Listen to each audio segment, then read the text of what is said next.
Welcome to another live.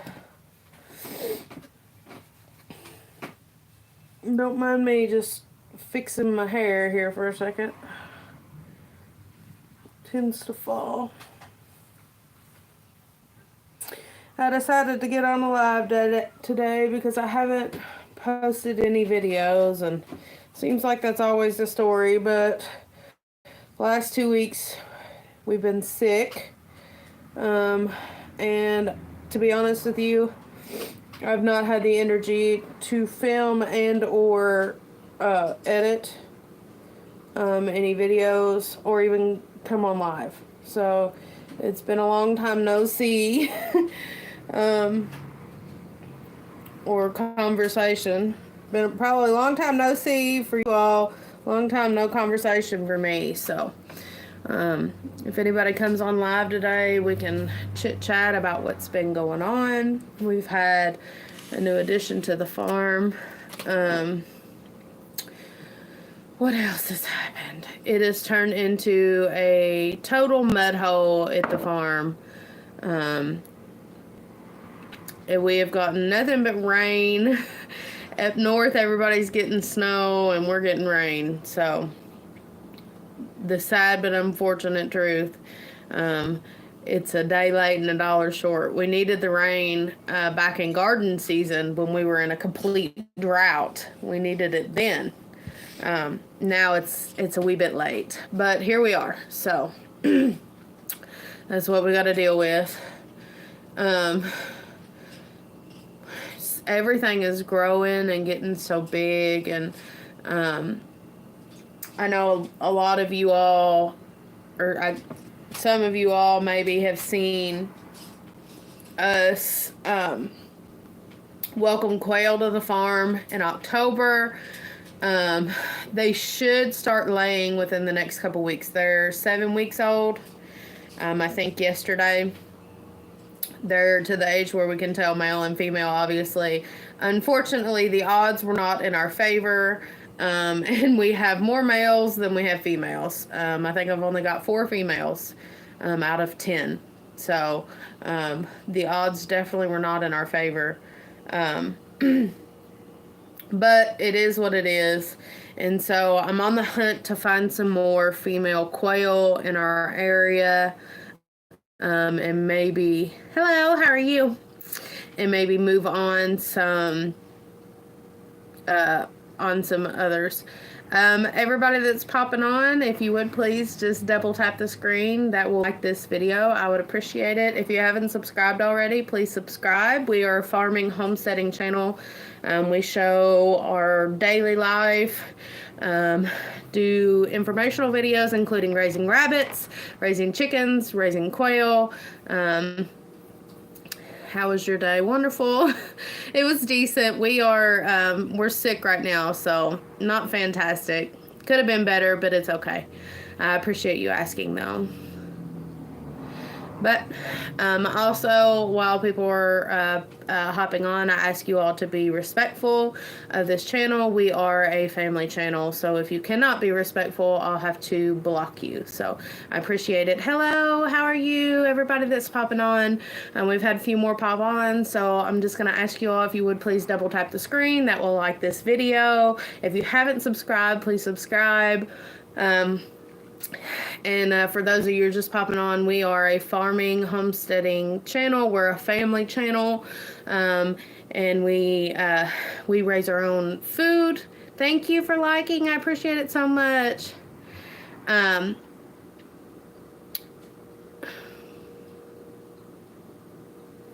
can't even remember what I was saying.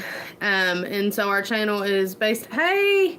Hello, Mike. How are you? Hello. Everybody's popping on. I appreciate it so much. But we raise food. We raise our own food. We raise our own garden. This channel is full of preserving things. It's full of food. We are Southerners, so we cook full meals. Thank you so much. I appreciate it. It's got fish on it. It's my husband's hat, if I'm being completely honest, but thank you. I appreciate it. But we have all kinds of Southern cooking videos, mostly shorts, but we are big eaters, big cookers. We love food. We're food people. Love food. Love to cook. Love to eat even more so. So if you are looking for any Southern style food recipes, I'm probably your gal.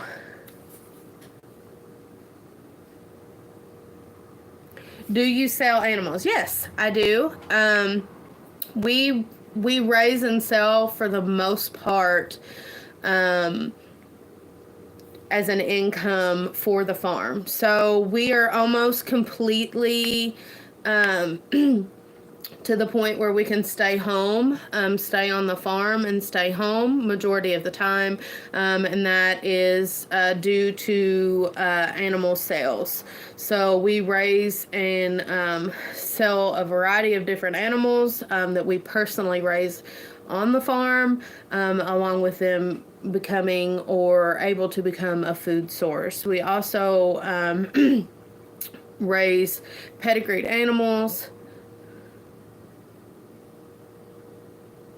Pedigreed animals, which kind of ups the price of them a little bit, more than it would if you didn't have an animal that was pedigreed.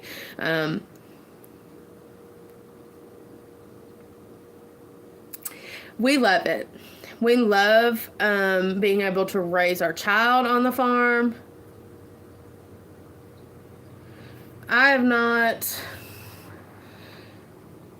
Yeah, I'm keeping an eye on him, Mike, but he comments again, and I'll let me see.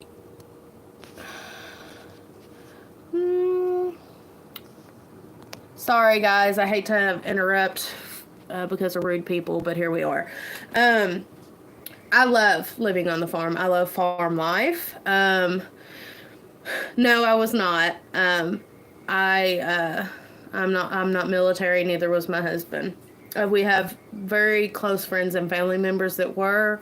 A lot of my family members were, and so I understand the sacrifice. My best friend, growing up, we grew up as babies all the way up to now, is in the military, still actively in the military, and she's wonderful. She's a wonderful girl, and I appreciate her. I'm very thankful for what she does for our country. But just the farm life in general is just a more peaceful, slow way of living. Yes, we're in the U.S. And so our goal in raising our daughter or in growing our lifestyle is wrapped around just like slow living. And majority of that is just taking the time to soak in what's around you, going out and being out in nature. We're big components of just being outside. Love being outside. My child loves being outside. My husband loves being outside. This is something that we do. Lakin, can you put him up? Lakin. The dog's at it again. And we're big proponents of that, of being outside. Give me just a second and let me let our dog out.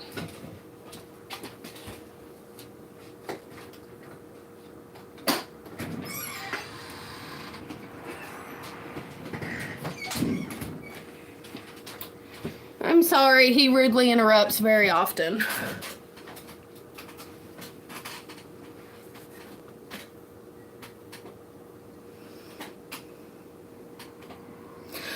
No, I personally am not in the military.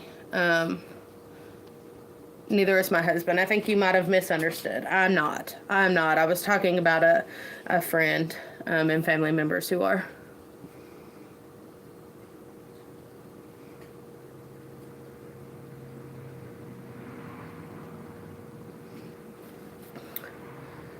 Hello, everybody. Thank you all for popping on. Yes, yes, I am a Christian. Let me see. Hello, everyone. Daisy Q.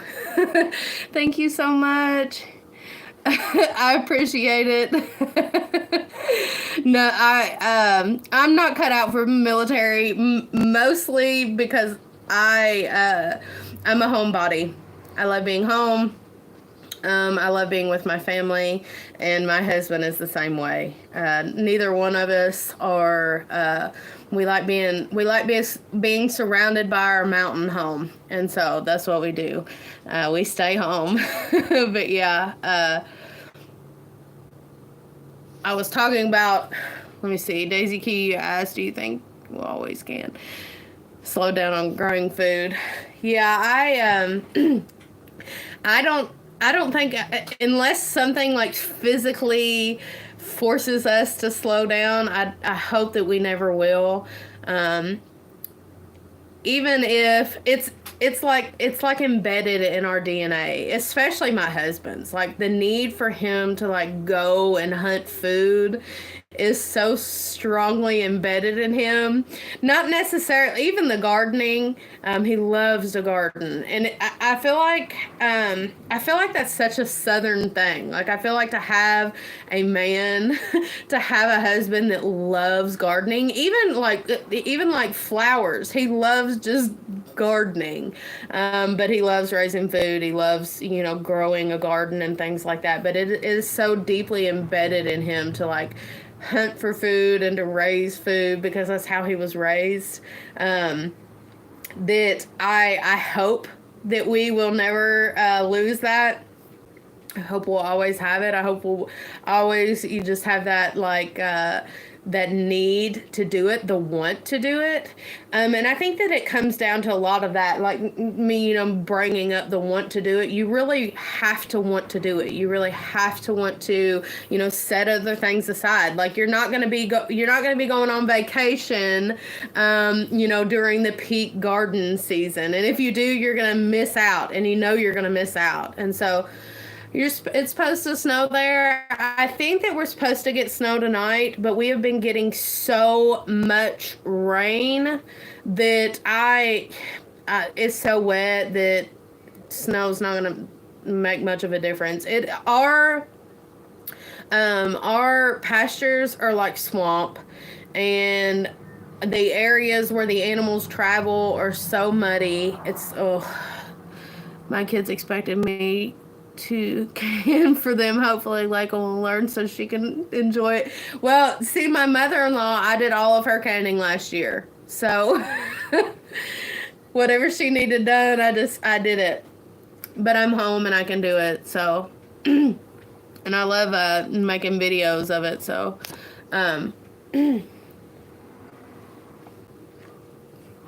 but yeah, I love just the whole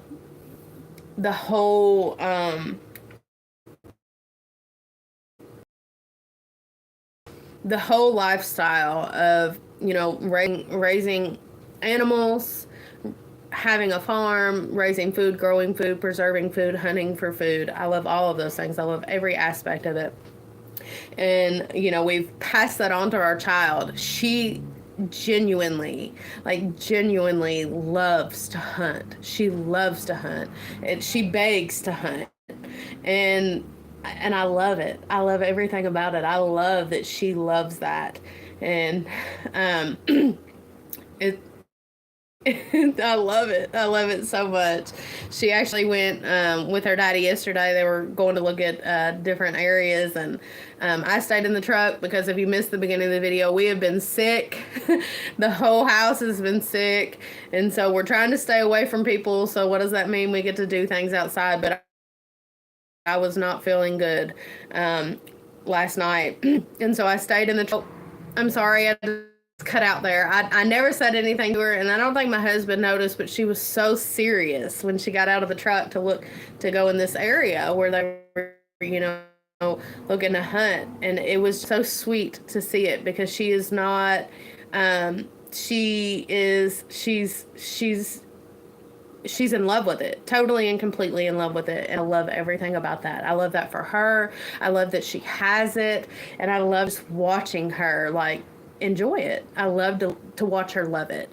And so I'm extremely thankful to see, she's old enough now that we can see all of these things that we have tried to instill in her. We can see all of these things that, we've tried to show her come to fruition, and to see her enjoy them is amazing. I love it so much.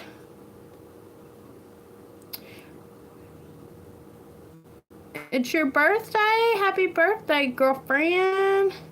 I think I'm going to, like, and say, whoop, whoop. I think I'm going, I love growing. Oh, I think good at it yet. You know what? It's a process. And I feel like some things, well, here's the thing with growing food, is no year is the same. You're always going to have your bad years. A plant that you think is going to do really great might not do great. It's always an experiment, and that's the great thing about growing food is the science of it, the experiment of it, and the challenge even of it. But it's fun too. It's fun to experience those things. Maybe not fun when you're right in the middle of it, like this year we hardly put up any food, not what I'm used to putting up, nothing like that compared to years before, because we were in such bad drought. That's not the fun part. I don't like that I wasn't able to put as much food up this year. There's things that we're having to buy from the grocery store. We've already had to start buying potatoes. We've been buying potatoes for a while because our potato harvest was awful. And so, I hate having to do that, but it's part of it. And I hope that every year that we can just get better and better at it. I hope that we can stack these moments up, these hard moments up, and we can stack them up and say these are learning processes, and we need to figure out how to improve this, or how can we grow more. I know for 100% fact that my goal is to grow, everything that we eat. I would love to grow absolutely everything that we eat, but right now that's just not feasible. And, well, maybe it is. Maybe we could, but should we? And that's the question that people need to ask themselves. I've done multiple videos on burnout when it comes to homesteading and farming, and how the hard moments at some points in time of farming become so hard. And a lot of the issue with that is because people put too much on their plate. So here's the thing, guys, is we had a really, really bad harvest this last year. Our garden was in drought. It was drought stricken. There was nothing we could do. We couldn't water it enough. We didn't water it. If you see my videos, we didn't water it. But we couldn't have watered it enough anyways. It was too much. The weather was just too much. It was out of our control, and, it just is what it is. And so if we had that drought, and I had my dream of being able to grow everything that we ate in the garden, or all our veggies and things like that in the garden, it would have been a lot harder hit financially, emotionally, physically. It would have been a lot harder hit. Then being able to realize, okay, the last 2 years we've had droughts. We're going to have to figure out a way to get around this. We're going to have to figure out ways and methods to help this. We've discussed that we might put part of the garden in a different area that did a little bit better. Down in the pasture where the animals have had manure and stuff, maybe we'll put some more vulnerable things down there. They get a lot more sun down there, but it seems to be getting more moisture. And so, if I had our whole entire area, everything in it that I was it would have been a big hit, guys. And it probably would have hurt me a lot more emotionally if I wasn't ready for it. If I was prepared to have just this magnificent harvest, because there's no way that I can't help the weather. There's no way that I can say don't be a drought this year. I can't control the weather. And so because of that, we have to work with what we're given. And if we're, trying too hard to do everything at one time, we're gonna get burned out, and it's gonna hurt a lot more, and we're gonna feel more like a failure. And when you feel like a failure, there's only two options: you either pull up your bootstraps and you keep on trucking, or you get so hurt that you fall out. And so, we don't want to do that. We don't want to do that. We love what we do, and so things need to be done moderately. They need to be done within your range of what you're able to do. And, like I said, it would be amazing to absolutely grow everything we needed to eat in an entire year. I would love that. I would absolutely be thrilled if I could do that. But is that physically possible right now? Maybe so, but do I want to put myself through that? No, I don't. I want to have the forethought in place. I want to have the resources in place. I want to think things through. I want to map things out. I want to be able to achieve the goals slowly, and with emotional, physical, and financial reason and forethought in place. So yeah. Yeah, I think that just like Dawn is saying there, it's a process. What she's saying, she's not very good at it. It's a process. It's a learning curve, and it's always going to be a learning curve. And there's always going to be moments that you're like, probably could have done better there. Next time I'm going to do better,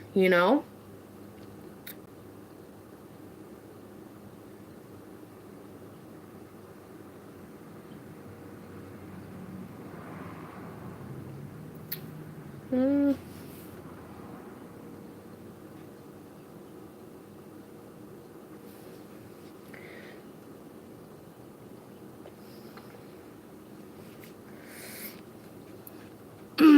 So, let me see. Are you close to getting a hog to process? Doesn't take that long. Okay.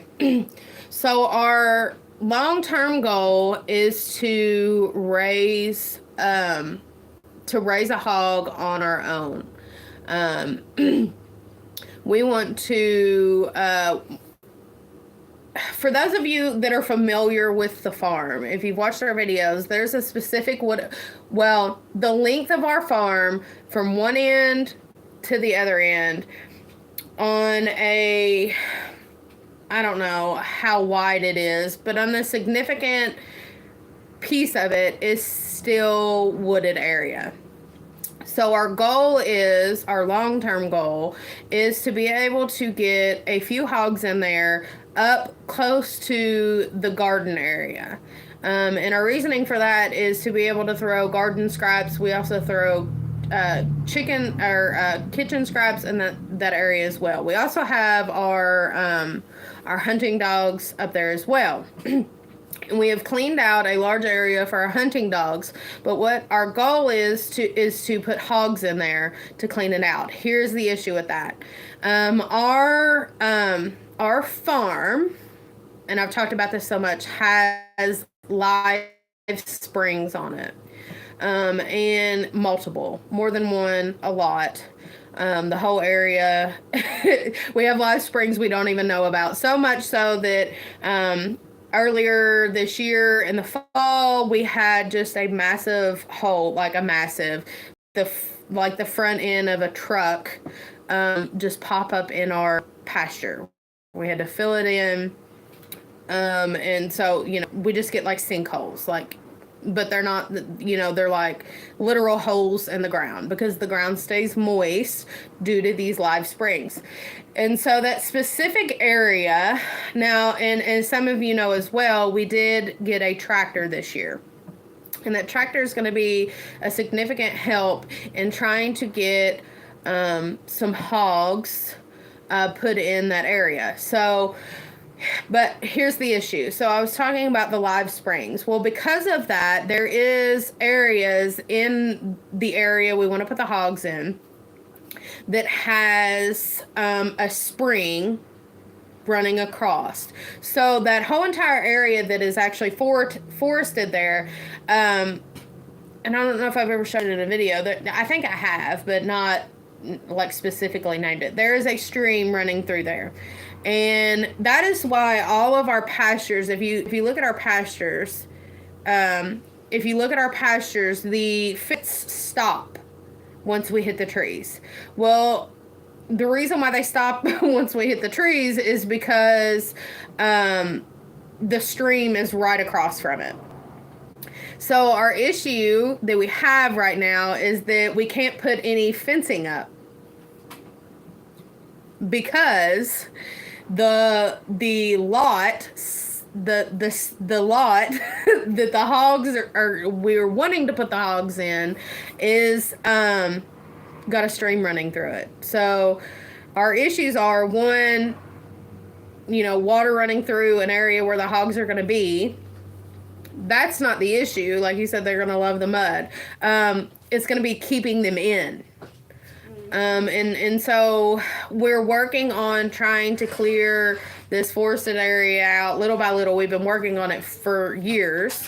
Of course, we did all the work previously by our hands, and getting it done by your hands is a lot more difficult than a tractor or something like that. So hopefully in the next couple of years, thank you so much, Dawn.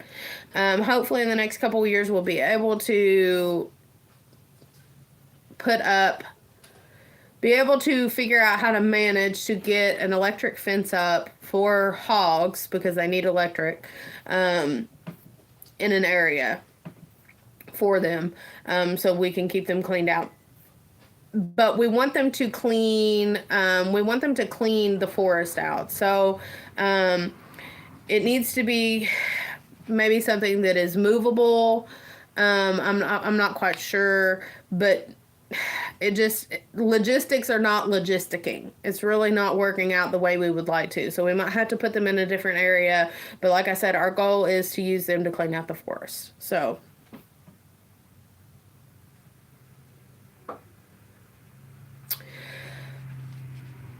I don't know, possibly. The issue is we can't fill it in, because the stream that runs through there, it's not, in some spots it's pretty wide, in some spots it's small, but where our farm is almost like a bowl and it holds water in these live springs so much, we have to have that stream in order to direct some of the water that comes, the offshed on the farm, if you will. So when we ditched certain parts of the farm, the goat lot, the middle chicken lot, the chicken lots, the stream of water that runs in front of our barn. See, right in front of our barn door, 10 feet in front of our barn door, we have a live spring right there. The ground always stays wet. And then when it's been really wet, you step in it, there's holes and stuff. And so we had to physically dig our own ditches. And when we dug those ditches, it's going into that stream. We actually have a well on the farm, but and we've talked about getting it checked to see how how maybe we can use that for watering the garden. So we'll just have to see. That's a later project, probably a very expensive project, because we don't have a spigot in that area, and my guess is going to be pretty pricey getting one that runs from the well to the garden. So we'll see about that. But yeah, it's difficult. And, like we were talking about that spring, having to fill that in is not an option. We can't. That's the only way that the water runs. How that spring works, it goes the entire line of the property. It's been dug out, or it's physically there. It's a part of we did not personally dig it out, And so it runs the entire line of the property. And at the very end of the property, if you're familiar with the farm, you know that there's a creek that runs through the farm, and that's why our farm's called Lantern Creek, because the creek runs through. And so kind of how our property is, it's like a big rectangle, right? Well, going through the far end of the property, but still owning a good part past it, is the spring that runs the entirety of the property that goes into this creek.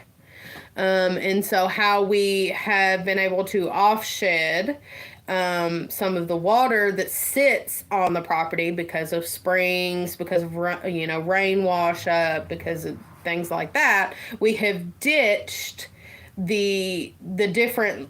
So here's the spring. We've ditched the farm for the water to run this way down into the spring that's going this way, and then all of that water that goes into the little spring that runs this way goes into the creek that runs this way. So we have, like I said, we're a really wet area, and so because of that, we have to have ways to offshed water on the property. And so that's the thing about that. Like I've said before, the hogs are something we really want to do. As of now, we're just having to buy locally processed hog meat, which is, it's fine. It's just, it'd be nice to raise our own as well, but we'll see. So now that it's winter time, I know this is kind of a lull time for a lot of people. For homesteaders and farmers, a lot of people are getting, yeah, at least we get that. Obviously, it's not going to be as cheap as purchasing our own, or purchasing our own hog and feeding them, but it works. So that's what we do. But usually it's a lull time for everybody. But I'm kind of getting after Christmas, I always get in like a little itch to start planting the garden, start looking at the seeds that I want to get, or start looking at the seeds that I have and kind of mapping things out. It seems like after Christmas, a lot of us, at least in our family, we start talking about what we're going to get in the garden. And especially when we start seeing like spring impending, especially when March gets here, we're antsy to get out in the garden. And so I got a Seed Saver magazine the other day. But if those of you who are watching are not aware, a lot of seed catalogs are free. And they usually start processing or creating their new catalogs for 2025 that's coming up, or the new year, obviously. Last year it would have been 2024, blah, blah, blah, blah, blah. They start coming out with those. Hello? They start coming out with those for the next year. So if you have not, or you do not know, you can order your free seed catalogs. You just get online, and you can type in free seed catalogs for whatever year. So it'd be 2025 coming up, and you can get your seed catalogs for the coming year. Like I said, Seed Saver has done put their out for the 2025. It's beautiful. And they've got loofah seeds. So for those of you that have watched our channel last year, I was really wanting to get my hands on loofah seeds, and I waited too long to order them. I can't remember what happened, and we waited too long to order them, and so we couldn't get them. But this year, I really, really, really want to get some loofah seeds. So I might order them a little early. That way I can make sure that I have them, because they've got to be planted pretty early in our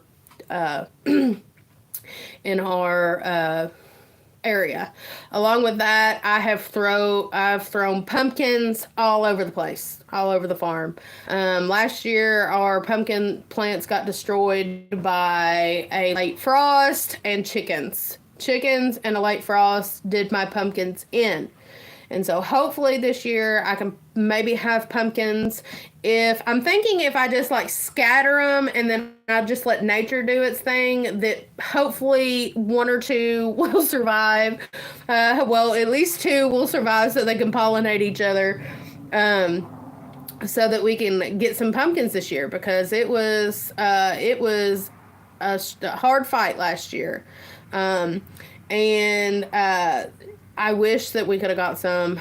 I so wish we could have got some, but we didn't. So I've thrown seeds all over the place. Thrown seeds all over the place, all over the farm, pumpkins, and just busted pumpkins. And so hopefully we'll at least get a couple come up if nothing comes and eats them.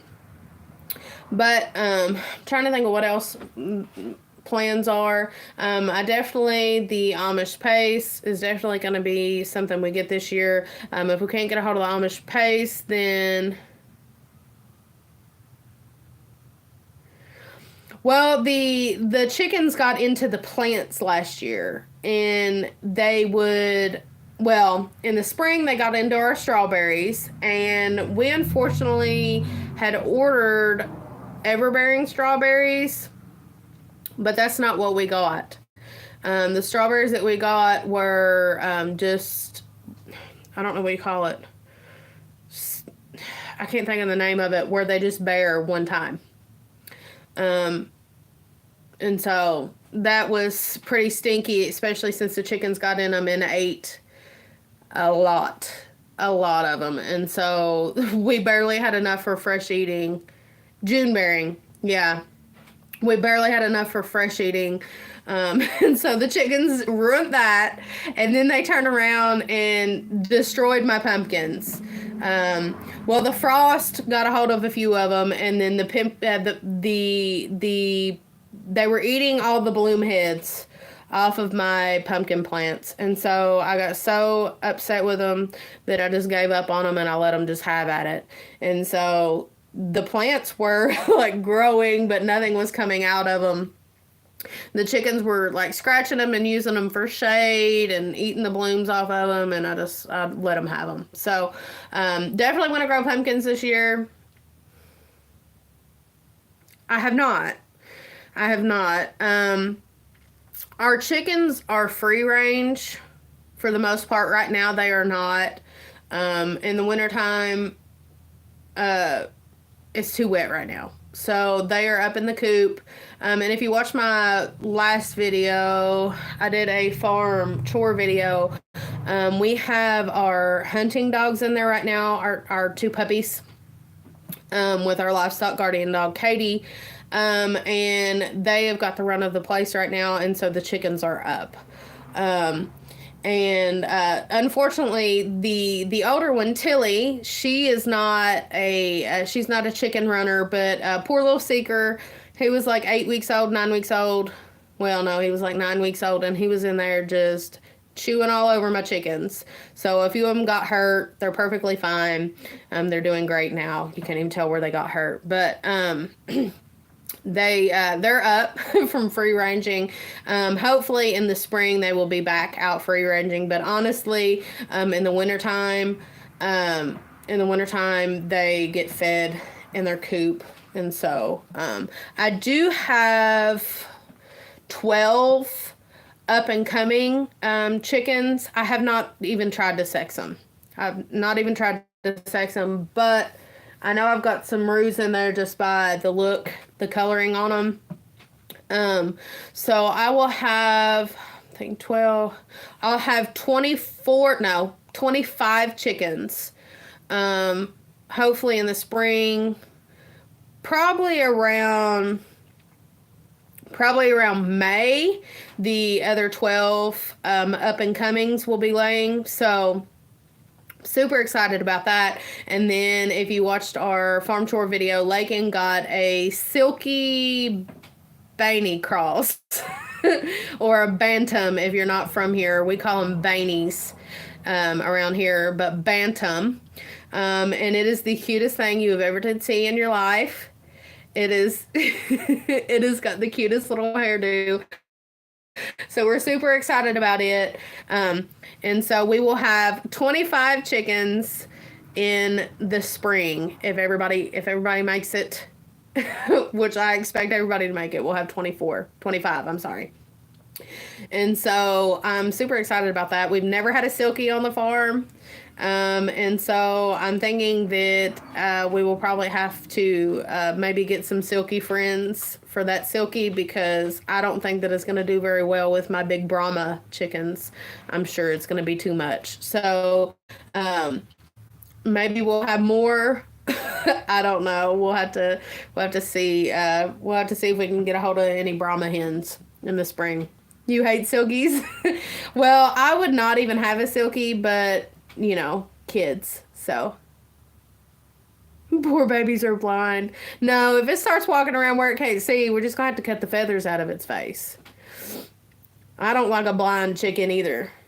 Too much can happen to a blind chicken. That does any of the rest of you all, when you see a bird flying over your chickens, scream hawk? my husband cracks up. I scream hawk, hawk. And my husband's like, "What are you doing?" No, it's not. And see, with my Brahma chickens, I love my Brahmas. They're huge. They can see. I hate their feet feathers because um they get mud in their feathers, and it's just not, I don't like it. But hopefully they're hers. She's a baby. She can have what she wants. And so we're letting her have what she wants. He gets his toy and chases him. Our livestock guardian dogs, where they're so like in tune to be livestock guardian dogs, they always look up in the sky. Koa's always like this. When a chicken does, that noise they go when they see a bird in the sky, he looks up. And so he's extremely, extremely smart. He's funny. But yeah, he's a sky looker, and he will bark and bark and bark and bark until he can't see that in the sky anymore. I mean, it don't matter if it's a blue jay. He's barking at it, which is good.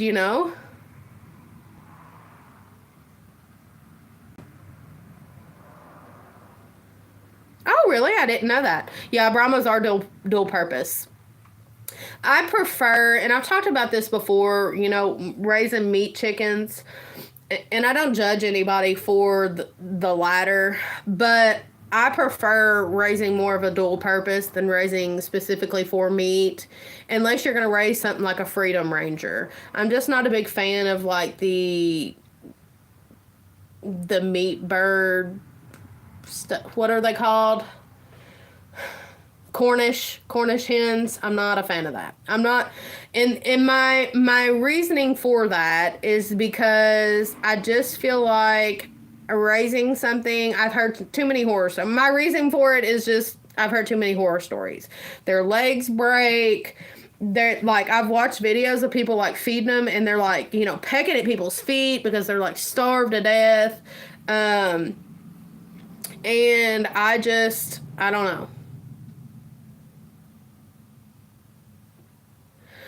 Well, the tenderness of meat is going to be based on the age of, with any animal, is going to be based on the age of the animal. Um,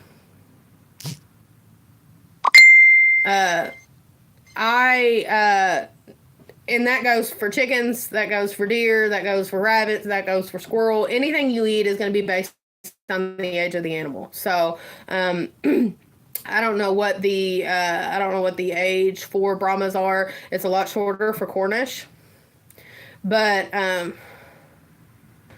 just I'd rather just have a dual purpose than have like a voracious, like pecking at my feet, eating like a maniac. Cornish. I don't want like their bruised meat from, or their non-exercise meat, like that old green meat, because they not getting any. I can't do it. I can't do it. So I just go for the dual purpose.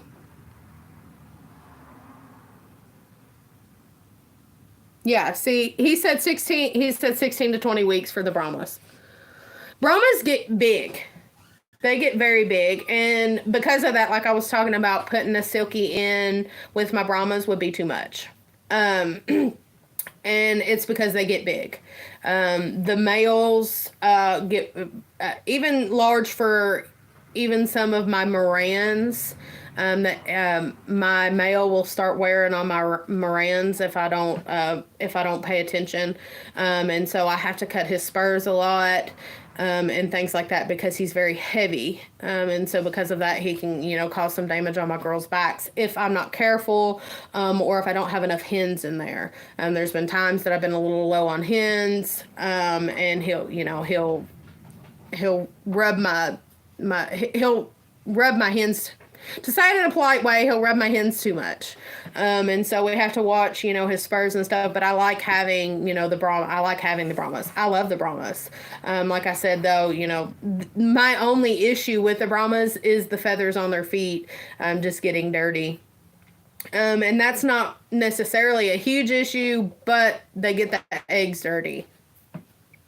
But I've got, Brahma hens that lay eggs that are like this. I don't have any out. Lay eggs like this, huge eggs, and their daughters always produce good size eggs as well. And so, yeah, I can do a video on how to cut spurs. I can.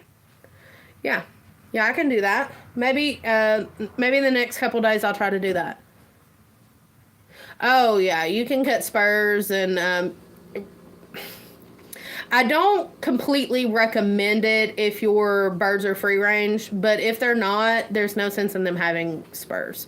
And like I said, I cut his spurs because he'll start hurting the girls because he's heavy.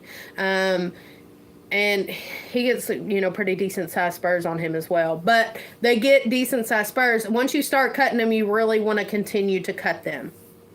If not, then, it's like fingernails. Once you cut it, or like hair, once you cut it, you got to continue to cut it.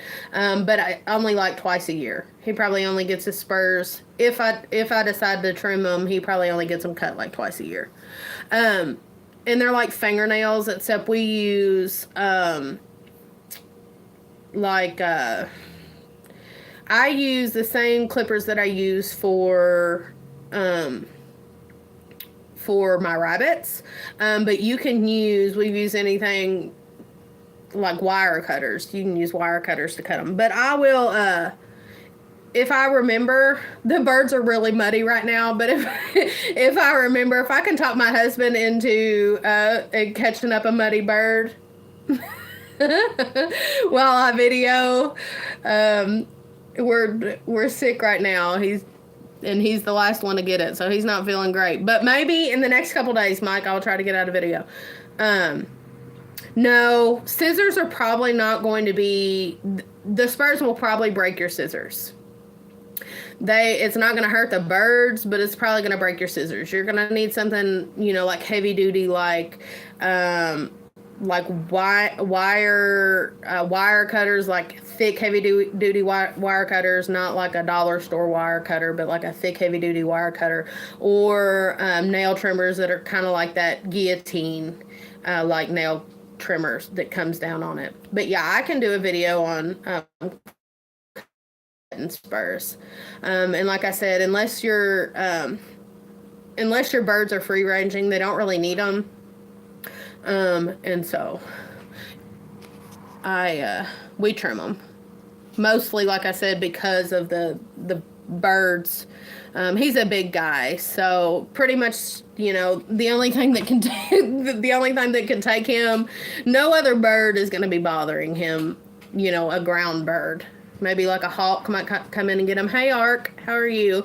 But usually the four-legged kind is what gets in there. But we've got, plenty of dogs. So he's going to be pretty hard to squeeze out of anything or anything like that. Let me see.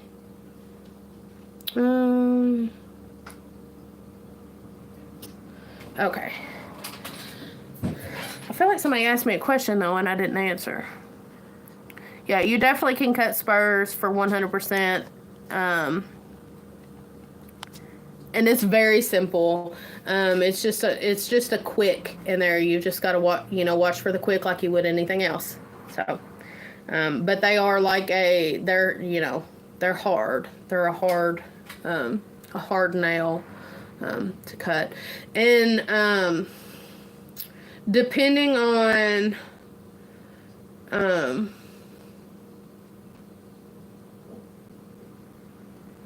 well, I can't. I've lost train of thought of what I was getting ready to say, but um,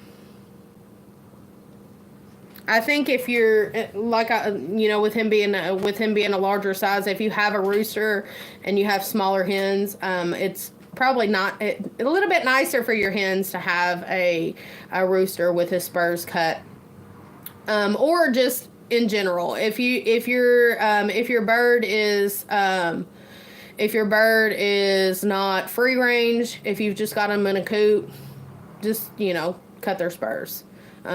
It's going to be a little bit nicer for your hens to keep from rubbing and stuff like that. And it happens. I mean, hens get rubbed, especially if your rooster to hen ratio is low, or you have a larger rooster, smaller hens. And I've learned the hard way that if you are going to raise larger birds, if you're going to raise larger chickens, and you really need to, if you're going to have a larger rooster, you really need to have larger hens. So I think the smallest breed, we had a golden leg bar, and I had her for a while, and then I sold her, I think in the spring. She was too small. She never had feathers on her back, and she was just too small, and so I went ahead and moved her. And so if you're gonna have like a mixed flock, if you're gonna have a mix, and that's fine. You just want to make sure that you're getting larger birds. So the smallest breed that I have of chickens is the Kuka Moran, or however you say them. She's a Moran, and she's smaller. And I do have a daughter out of her, and she's kind of smaller. And then next to that would be the Australorps. They're not terribly small, but they are smaller than the Brahmas. You're going to be able to see a significant size difference between the Brahmas and pretty much any other bird, egg-laying bird that you're going to have on the farm. And so you really need to weigh out...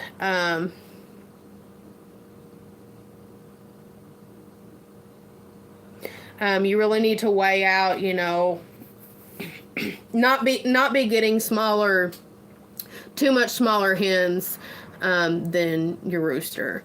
If I see a hen that needs a break, I pull her. I don't necessarily pull the roux, but I'll pull the hen, because it's going to be a lot easier. And the main reason for that is it's going to be a lot easier to find somewhere to put a hen, if I have an extra cage or something to put a hen, than a rooster, because like I said, he's large, and I don't want to make him feel cramped or anything like that. And so a lot of times I will just pull the hen that is having difficulty. You're going to be able to tell if a hen is being bothered too much by her feathers, her taking breaks and staying away from the rooster, her trying to get away from the rooster and things like that. If you got a good rooster hen, if you got a good rooster that takes care of his hens and is gentle with his hens, and that's the thing too, if you're going to have larger roosters, you really need to pay attention. You really need to pay attention to how he treats his hens. I have literally roosters for just being too much. Now, they do go through a stage when they're younger that they, once they've realized that they're a man, that they want to, be after the hens. But if that doesn't calm down, then get rid of him. There's multiple ways that you can get rid of them, but get rid of them. Because the one that runs your hens all the time is, in my opinion, not a good rooster. I don't want a rooster bothering my hens all the time. If, he's running them all the time, they're not going to lay eggs. They're not going to be healthy. It's going to be a whole downfall for them. And so I feel like having a good rooster means a lot.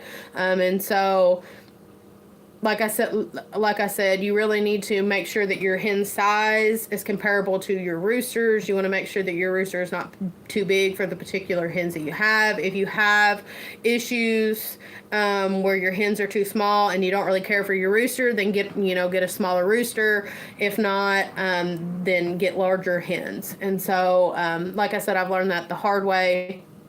And so I make sure that my hen to rooster ratio is also not small. You really need quite a few hens for a rooster. I know a lot of times people want to have, like backyard chickens and things like that. But really, if you're not going to be hatching any off, you don't really need a rooster, especially if they're not free ranging. You don't need a rooster. I know they're pretty to look at, but if you're just going to have, like 5 backyard hens, don't get a rooster, because depending on how voracious his need is to reproduce, he's going to be really hard on your hens. And so I really like to keep a good like 10 hens to 1 rooster kind of ratio. Right now I've got 11, and I sold, I think I had 18 in the spring. I believe I had 18 hens to 1 rooster. And so there's some that I've since gotten rid of, sold, what have you, but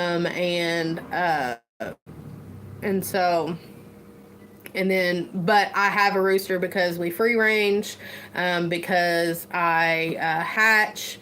I hatch for my own purposes. I hatch for resale purposes. So that's why we have. You're not hiding. They seen you. That's why but that's the kind of ratios I would keep, because, like I said, they can ride your hens too much. If you're going to have, like 5 hens, and you're not trying to reproduce or anything like that to create more, I would not have a rooster if it's just for backyard purposes. Now, if you are going to, I would start with like 10 hens. I would start with like maybe 8 at the very least, but really probably 10 to 1 rooster, just to keep issues from arising, such as overriding, hurting the hens, doing too much, chasing the hens all the time. If you've got a rooster that's chasing hens off the roost and chasing them out of the room and doing all that, if you see, especially a rooster that's not in their teenage stage, their man stage, where they figure out that they're a man, still chasing hens, you need to get rid of him. He shouldn't still be chasing hens. Either your hen to rooster ratio is too low, or he's being too much, and so he needs out of there.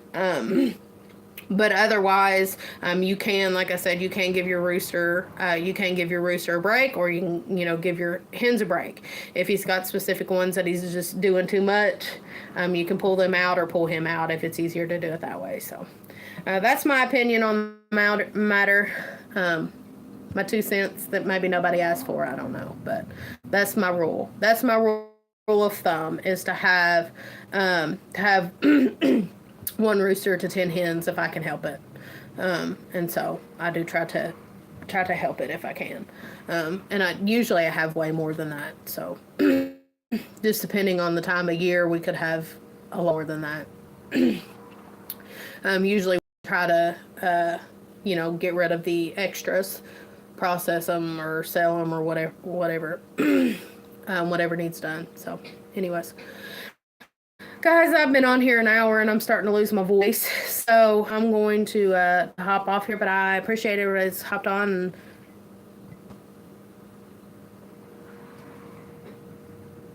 oh, I hate it. Is he young, Daisy Q? About how old is he?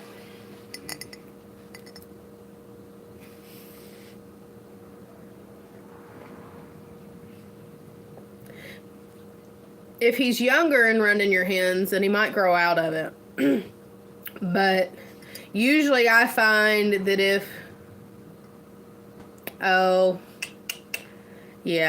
if he's still overdoing it with the hens, then he's probably, yeah.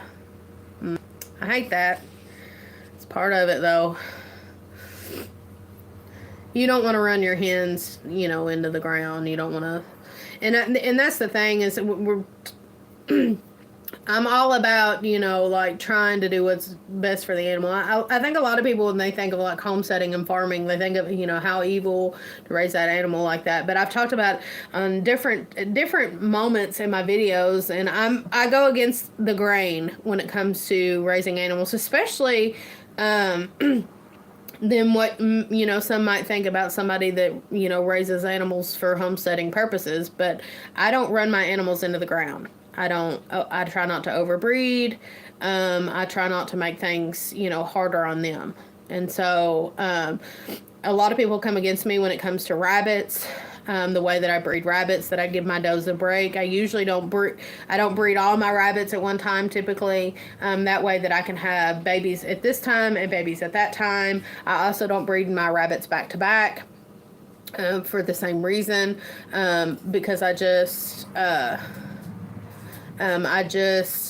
like to let the animals, live life and not be overdone. And to me, that's good husbandry. Whether people agree with me on that or not, it is what it is.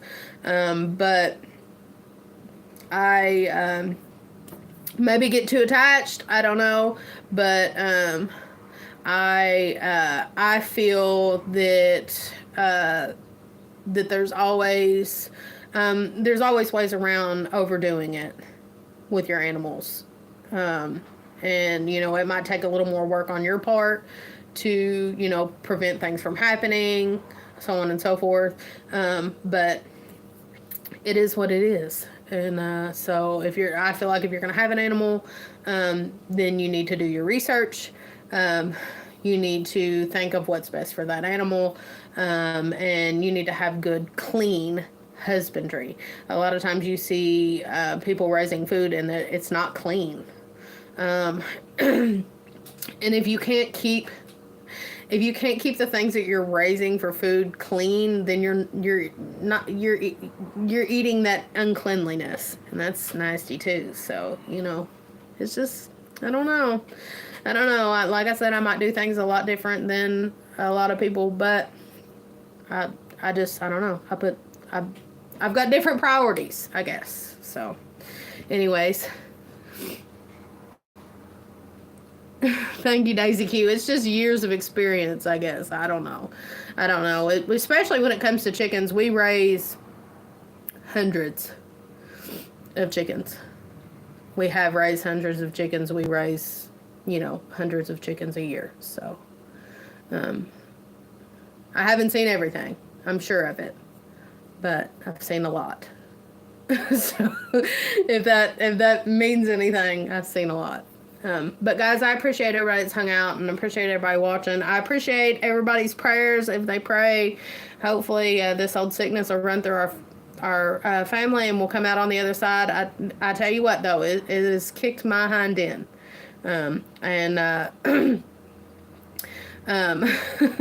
And all of us, it's just slowly creeped through us, and none of us, I was the first one to get it, and I still feel like I'm just, barely hanging on. So I would appreciate everybody's prayers and thoughts if you would.